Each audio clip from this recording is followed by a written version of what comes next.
एका 8 वर्षाच्या मुलाने संपूर्ण गावासमोर आपल्या सावत्राईच्या पाया पडून रडत फक्त एकच शब्द म्हटला, "आई मला माफ कर. " पण अवघ्या काही दिवसांपूर्वी हाच मुलगा त्या स्त्रीचा तिरस्कार करत होता, तिच्याशी बोलतही नव्हता. मग असं काय घडलं की त्याचं आयुष्य बदलून गेलं? एका सावत्राईने असा कोणता त्याग केला की संपूर्ण गावाच्या डोळ्यात अश्रू आले? ही कथा शेवटपर्यंत नक्की पहा, कारण शेवट तुमच्याही डोळ्यात पाणी आणेल. एका छोट्याशा गावात गजानन नावाचा एक कष्टाळू शेतकरी राहत होता. त्याची पत्नी मीराचा काही वर्षापूर्वी आजाराने मृत्यू झाला होता. मागे राहिला होता त्यांचा 8 वर्षाचा मुलगा आरव. आईच्या जाण्याने आरव पूर्णपणे एकटा पडला होता.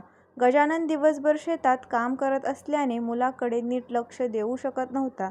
गावातील लोक रोज त्याला एकच सल्ला द्यायचे, "गजानना, दुसरं लग्न कर. मुलाला आईची गरज आहे." सुरुवातीला त्याने नकार दिला, कारण त्याला भीती होती की सावत्राई मुलावर प्रेम करणार नाही.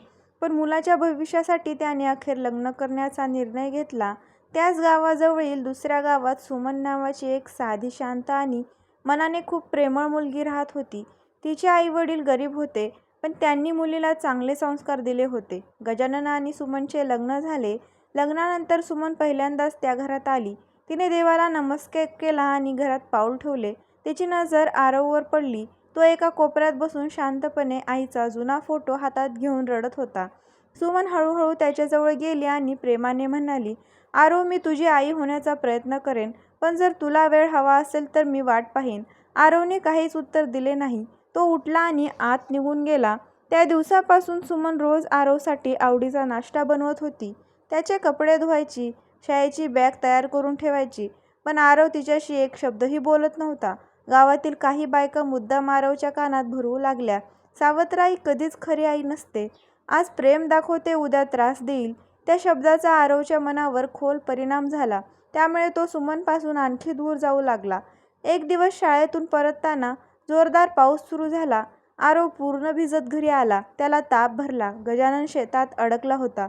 सुमनने रात्रभर त्याच्या कपाळावर थंड पाण्याच्या पट्ट्या ठेवल्या. डॉक्टरांना बोलवलं, औषध वेळेवर दिली. स्वतः पूर्ण रात्र जागी राहिली. सकाळी गजानन घरी आला तेव्हा त्याने पाहिलं की सुमन अजूनही आरवच्या पलंगाजवळ बसून त्याचा हात हातात घेऊन बसली होती. तिच्या डोळ्यात झोप नव्हती, पण मायेचा ओलावा होता. गजाननच्या डोळ्यात पाणी आलं, पण आरव जागा झाल्यावरही त्याने फक्त वडिलांकडे पाहिलं. सुमनने नाही. सुमनला वाईट वाटलं, पण तिने हार मानली नाही. ती रोज त्याच्यावर प्रेम करत राहिली. काही दिवसांनी शाळेत चित्रकला स्पर्धा होती. सर्व मुलांची आई त्यांच्यासोबत आली होती. आरव एकटाच बसला होता. अचानक सुमन तिथे आली. तिने त्याच्यासाठी रंग, पाण्याची बाटली आणि डबा आणला होता. इतर मुलांना कुजबुजायला सुरुवात केली, "ही तर त्याची सावत्र आई आहे." आरवला खूप लाज वाटली. तो रागाने म्हणाला, "तू इथून जा. मला तुझी गरज नाही." हे ऐकून सुमनच्या डोळ्यात अश्रू आले, पण ती काहीच बोलली नाही. तिने हसत डबा त्याच्या हातात दिला आणि शांतपणे निघून गेली. आरवचा वर्ग शिक्षक हे सगळं पाहत होता. तो आरवजवळ आला आणि म्हणाला, "बाळा, आई ती आईच असते. जी प्रेम करते. जन्म देणारीच आई नसते असं नाही." पण आरवच्या मनात आधीच गैरसमज भरलेले होते. तो काही ऐकायला तयार नव्हता. त्या रात्री सुमनने देवासमोर दिवा लावला आणि मनोमन प्रार्थना केली, "देवा, मला काही नको. फक्त आरवच्या मनात माझ्याबद्दलचा राग दूर कर."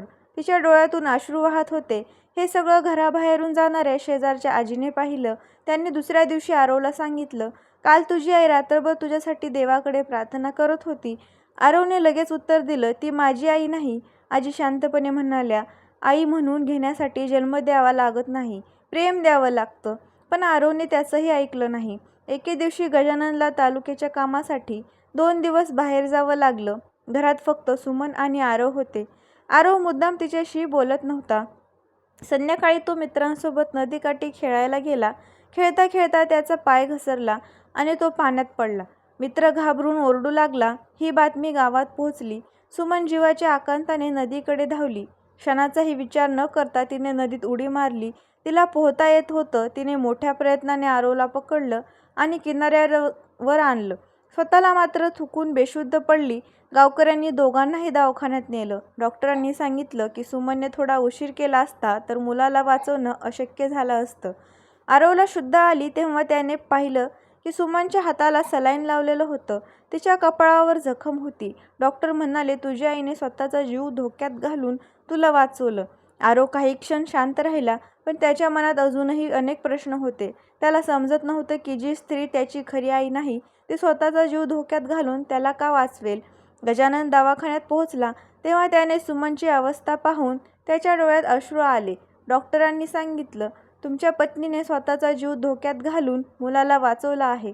थोडासा उशीर झाला असता तर दोघांचाही जीव जाऊ शकला असता. गजाननने सुमनचा हात हातात घेतला. ती अजूनही बेशुद्ध होती. दुसऱ्या बाजूला आरव शांतपणे बसला होता. त्याच्या डोळ्यासमोर नदीत उडी मारणारी सुमन वारंवार येत होती, पण त्याचा अहंकार अजून पूर्णपणे तुटला नव्हता. दुसऱ्या दिवशी सुमनला शुद्ध आली. डोळे उघडताच तिने पहिला प्रश्न विचारला, आरव ठीक आहे ना? डॉक्टर हसले आणि म्हणाले, स्वतःची काळजी नंतर करा, आधी मुलाची विचारपूस करत आहात. सुमनने हसत देवाचे आभार मानले. आरव दारात उभा राहून हे सगळं ऐकत होता. त्याच्या मनात पहिल्यांदाच एक वेगळी भावना निर्माण झाली. काही दिवसांनी दोघेही घरी परतले. सुमनच्या हाताला अजूनही पट्टी होती, तरीही ती सगळं उठून घरकाम करू लागली. एक हाताने स्वयंपाक करणे, कपडे धुणे, आरवचा डबा बनवणे सगळं ती शांतपणे करत होती. गजाननने तिला विश्रांती घ्यायला सांगितली, पण ती म्हणाली, घर माझं आहे. माझ्या कुटुंबासाठी काम करताना मला थकवा वाटत नाही. हे सगळं आरव रोज पाहत होता. एक दिवस शाळेतून परतल्यावर त्याने पाहिलं की सुमनला ताप आला होता, तरीही ती त्याच्यासाठी गरम भाकरी करत होती. तो काही क्षण तिच्याकडे पाहत राहिला. मनात विचार आला, मी आजारी असताना हिने रात्रभर जागून सेवा केली. आता ही स्वतः आजारी आहे, तरी माझ्यासाठी उभी आहे.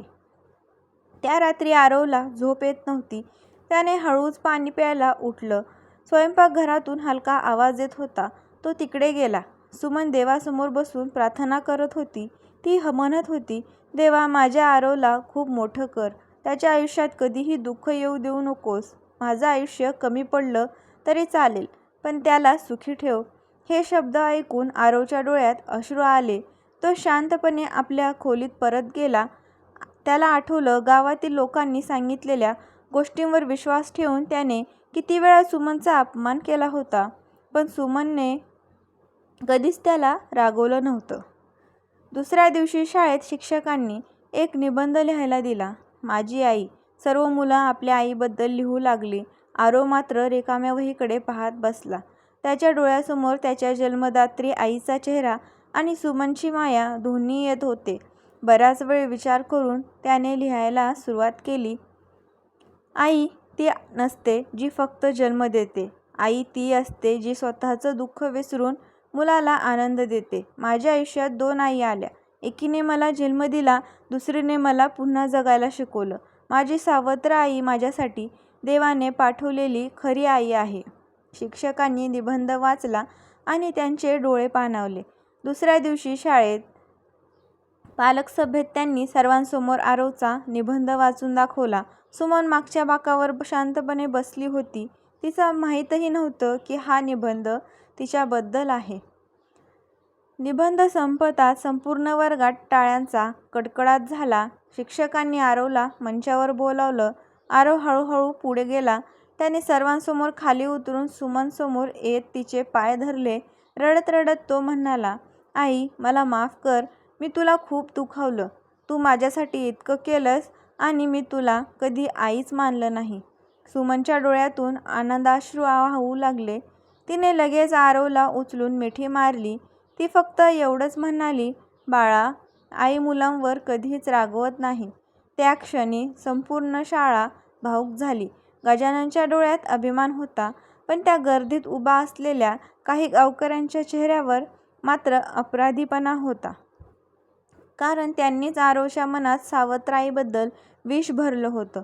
आता त्यांनाच आपल्या चुकीची जाणीव होऊ लागली होती. गावात दुसऱ्या दिवसापासून एकच चर्चा सुरू झाली. सावत्र आई असूनही सुमनने आरववर इतकं प्रेम केलं. जे लोक कालपर्यंत तिच्याबद्दल वाईट बोलत होते, तेच आज तिचं कौतुक करत आहे. पण सुमनच्या स्वभावात काहीच बदल झाला नव्हता. ती पूर्वीसारखीच शांत होती.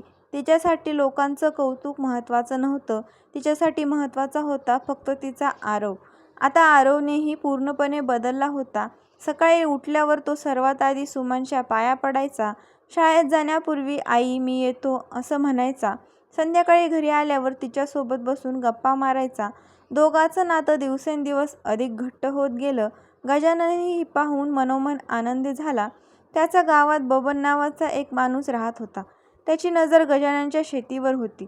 अनेक वेळा त्याने ती जमीन विकत घेण्याचा प्रयत्न केला होता, पण गजाननने नेहमी नकार दिला. त्यामुळे बबनच्या मनात सुडाची भावना निर्माण झाली होती. त्याने ठरवलं हे कुटुंब सुखात राहू द्यायचं नाही. एक दिवस गजानन तालुक्याला गेला असताना बबन सुमनच्या घरी आला.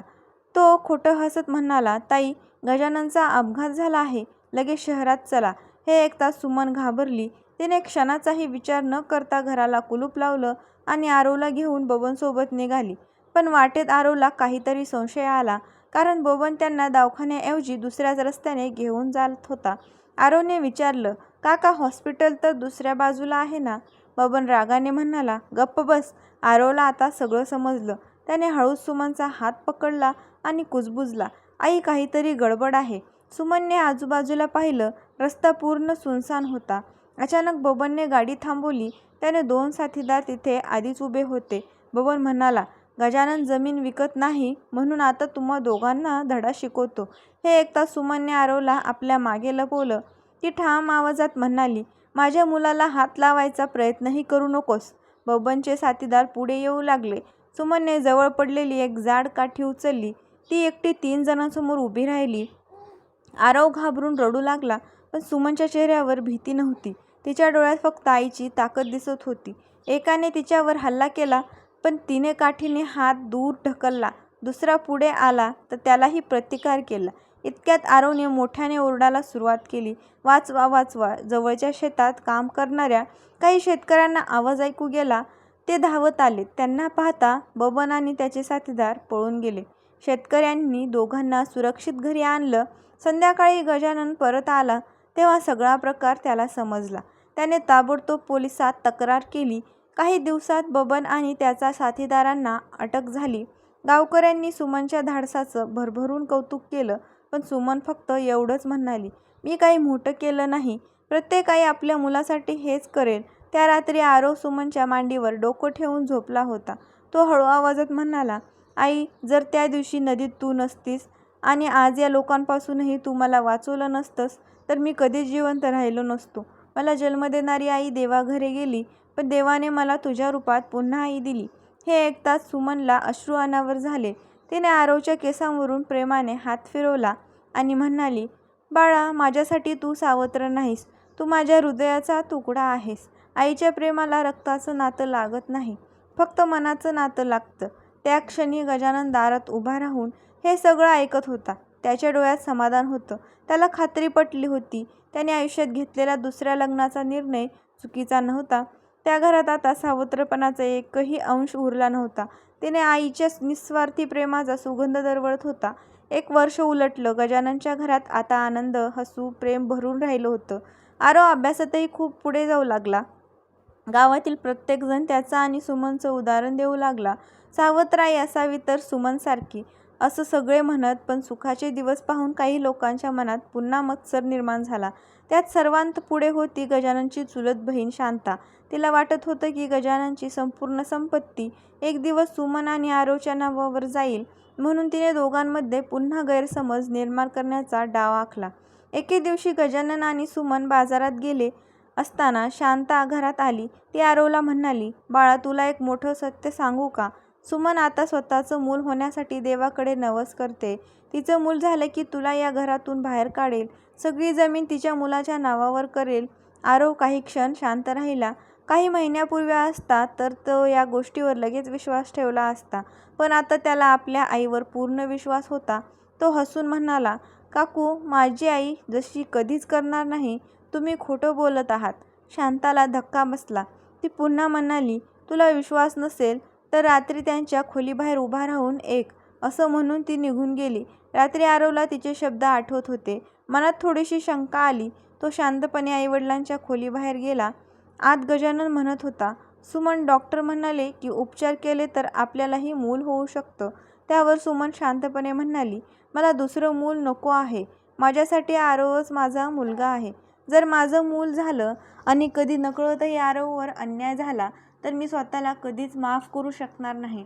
देवाने मला आई बनवले ते आरवमुळेच. हे ऐकताच आरवच्या डोळ्यातून अश्रू वाहू लागले. तो धावत आत गेला आणि सुमनला मिठी मारत रडू लागला. गजानन आणि सुमन घाबरले. आरव रडत रडत म्हणाला, आई मला सगळं कळलं. तू माझ्यासाठी स्वतःचं मूलही नको म्हणलीस. मी किती नशीबवान आहे. सुमनने त्याचे अश्रू पुसले आणि प्रेमाने म्हणाली, बाळा, आईच्या मनात मुलांमध्ये कधी भेदभाव नसतो. पण मला देवाने आधीच सर्वात मोठं सुख दिलं आहे, ते म्हणजे तू. दुसऱ्या दिवशी शांता पुन्हा घरात आली. तिला वाटलं की तिचा डाव यशस्वी झाला असेल.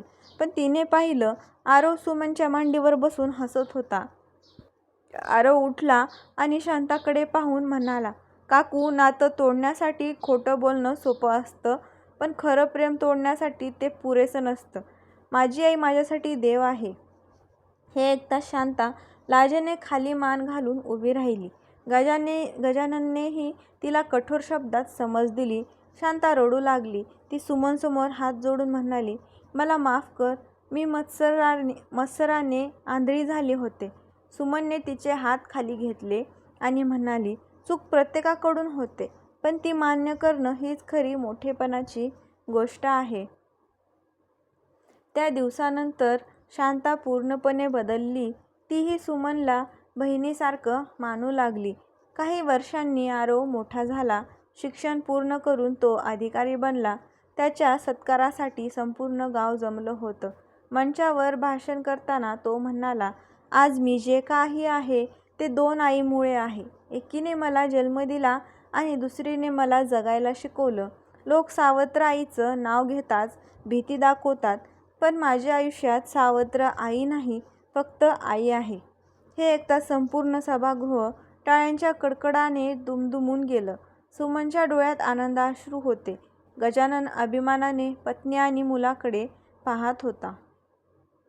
त्या दिवसानंतर गावात जेव्हा जेव्हा सावत्र आईचा विषय निघायचा, तेव्हा प्रत्येकजण एकच उदाहरण द्यायचा, आई जन्माने नाही तर प्रेमाने बनते.